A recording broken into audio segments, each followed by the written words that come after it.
Sa ibang balita, kinumpirma ng Malacanang na nagsampa na ng reklamo ang National Bureau of Investigation sa mga individual na umunoy nasa likod ng pagpapakalat ng fake news kaugnay ng kalusugan ni Pangulong Ferdinand R. Marcos Jr. Sa Palace Press Briefing kahapon, sinabi ni Palace Press Officer Undersecretary Claire Castro, ipinauubaya na ng Malacanang sa korte ang desisyon sa kapalaran ng mga sangkot dito. Ngunit, iginiit ng opisyal na kailangan managot ang mga mapatutunayang gumagawa at nagpapakalat ng fake news.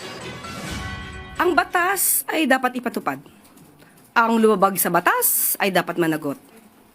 Hindi po kasi ginagawang biro ang pagko-content. Lalo na kung makaka-apekto to, hindi lamang sa taong ginawa mong subject matter sa iyong content, kundi sa buong tao, sa buong mamamayan na maaari makapanood ng inyong mga fake news.